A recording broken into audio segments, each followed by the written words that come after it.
اول ځان بیا جهان. یو سړی په ځنګل کې روان و. په لاره یې تر یوې لویې ډبرې لاندې د پړي غوندې یو تور تاو راتاو شی ولید. سودا یې شوه چې دا بلا څه شی وي. ډبره یې په بل مخ راواړوله او د تورې رسۍ غوندې تاو راتاو شی لوی تور مار و، بل څه نه و.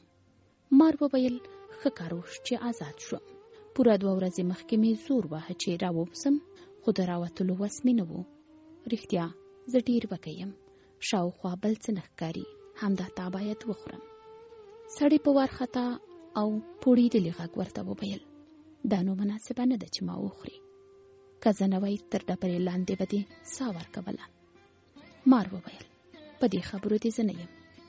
که ته له هر چا وپوښتې هغه به درته ووایي چې اول ځان بیا جهان.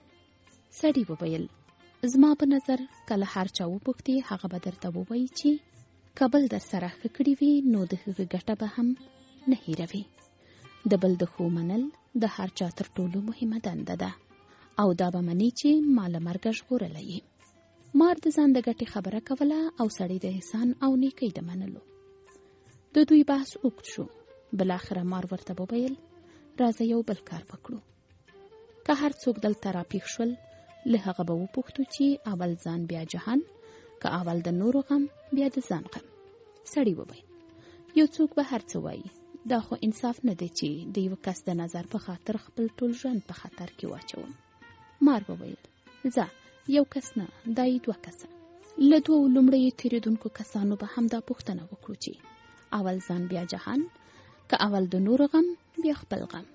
هغوی که هره خبره وکړه په هغه به عمل وکړو.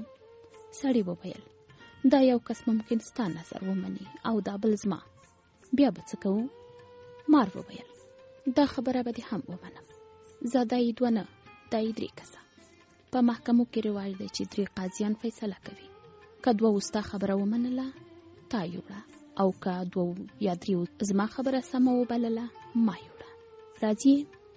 سړی د مار وړاندیز ومانه او په انتظار کې ناستل چې اوس څوک را پیدا شي. لڅ انتظار وروسته یو زوړ آس راښکاره شو. دوی له زاړه آسه پوښتنه وکړه اول ځان بیا جهان، که اول د نورو غم بیا د ځان غم. آس وویل ما پوره 15 کاله د خپل بادار خدمت کړی دی، خو همدا نن سهار یې ویل چې آس ډیر زوړ شوی او له کاروباره لوېدلی دی، نور یې ساتل ضرور نه دي. حلال به کړو او څرمن به یې وپلورو. نو زه چې د خپل ژوند تجربې ته ګورم، ښه کولو ته څوک د قدر په سترګه نه ګوري، هر څوک په خپلې ګټې پسې ګرځي.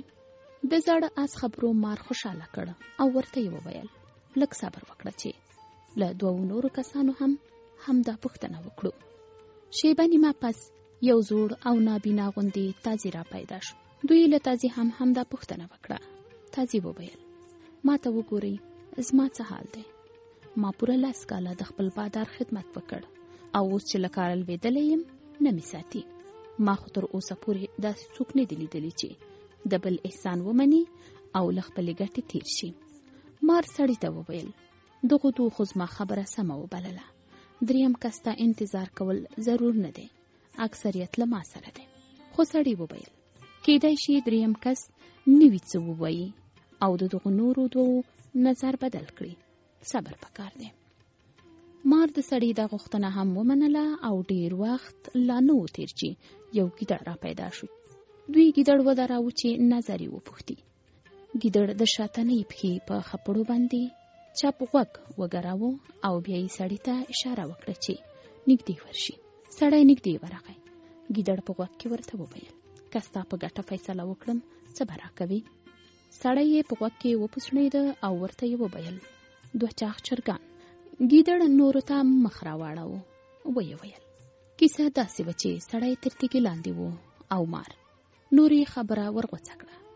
نه، مار تر تیږې لاندې و، ته سم نه یې پوه شوی. ګیدړ وویل ښه یعنی سړی په تیږه ناست و او تیږه یې آس تازي او مار نارې کړې. نه بابا داسې نه و. ګیدړ وویل زه او تاسې لکه چې په خبره نه سره پوهیږو. تاسې یې راوښیاست ډبره چیرته وه، مار چیرته و، سړي څه وکړل؟ دا هر څه مې سترګو ته ودرول چې زه خو سم پوه شم او بیا سم قضاوت وکړم. مار د ډبرې بیخ ته وښویېد او سړي ډبره ور باندې چپه کړه. مار وویل زه دغسې تر ډبرې لاندې ایسار وم. ګیدړ وویل ښه زه اوس پوه شوم. او بیا یې سړي ته سترګه ووهله چې راځه ځو. دوی روان شول. مار تر ډبرې لاندې چغې وهلې چې چیرته؟ خو ګیدړ او بنیادم په خندا روان وو، شاته یې نه کتل. ګیدړ له سړي سره د هغه تر کوره لاړ او د کور مخې ته د چرګانو په انتظار ودرېد. سړي کڅوړه راواخیسته. د مرغانو کوډلې ته ورغی چې 2 چاغ چرګان پکې واچوي. د سړي میرمن چې په کیسه پوه شوه هغه ته یې وویل عجب ساده سړی یې، چرګان دې څنګه په مکار ګیدړ لورېږي. د چرګانو په ځای په کڅوړه کې سپی واچوه چې د ګیدړ سات ورتیر کړي. سړی همداسې وکړل. د کڅوړې خوله یې وتړله او ګیدړ ته یې په غاړه کې ور واچوله. ګیدړ په خوشحالۍ د ځنګل خواته منډه کړه چې د چرګانو میله وکړي.